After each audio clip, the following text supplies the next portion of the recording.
নাম মানে ভোটার লিস্টে জঙ্গির নাম, জঙ্গিদের সরকার তো শুধু ভোটার লিস্টের নাম নয়। আজকে ক্যানিং, শওকত মোল্লা বিখ্যাত ক্যানিংয়ে, সেখানে জাভেদ মুন্সি ধরা পড়েছে। কাশ্মীরের পুলিশ এসে ধরে নিয়ে গেছে। কাশ্মীরের পুলিশ কাশ্মীর সরকারের নয়, ওটা গভর্নরের আন্ডারে। কাশ্মীরের পুলিশ এসে পাকিস্তানি জঙ্গিকে আজকে ধরেছে ক্যানিং থেকে।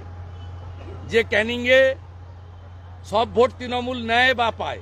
যেমন জেঠথানে গত লোকসভা ভোটে যেখানে লুট করলো ভোট, সেখানে 2টা ভোট সিপিএম পেয়েছে, বাকি সব ভোট তোলামূল পেয়েছে।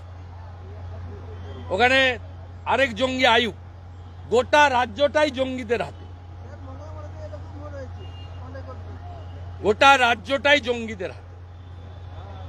এখানে পরিচয়পত্র বানিয়ে কি বড় ধরনের নাশকতার কোনো ছক ছিল? এরা ভোট দেয় তো। আমরা 2,33,27,000 ভোট পেয়েছি, সবটা হিন্দুদের ভোট এবং জনজাতিদের ভোট।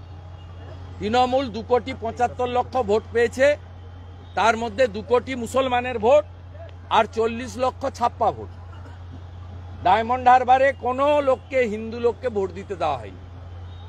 কেশপুরে কোনো হিন্দু ভোট দিতে পারেনি।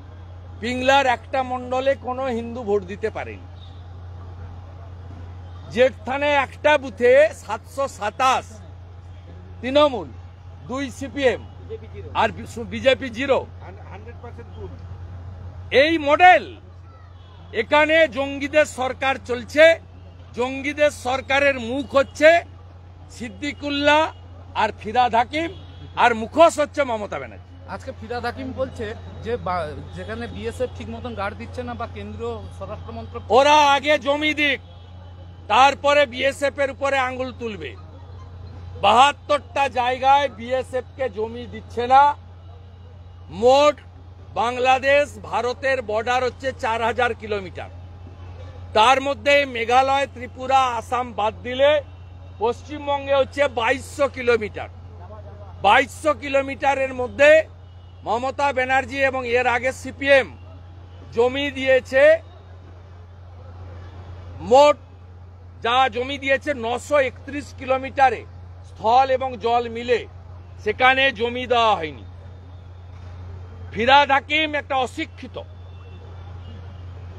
ফিরহাদ হাকিম আগে জমি যা চেয়েছে ভারত সরকার দিয়ে দিক, তারপরে বিএসএফ যদি কাঁটাতার দিতে না পারে, অনুপ্রবেশ আটকাতে না পারে, তখন কথা আওয়াজ তুলবেন, আমরাও সঙ্গ দেব।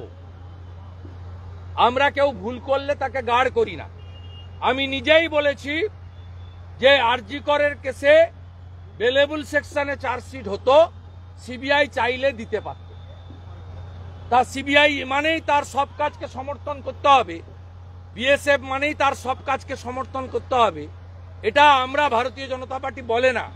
আমরা পশ্চিমবাংলার জনপ্রতিনিধিরা বলি না। আমরা কালোটা কালো বলি, সাদাটা সাদা বলি। আগে জমি দিন বিএসএফ কে, তারপরে লেকচার মারবে।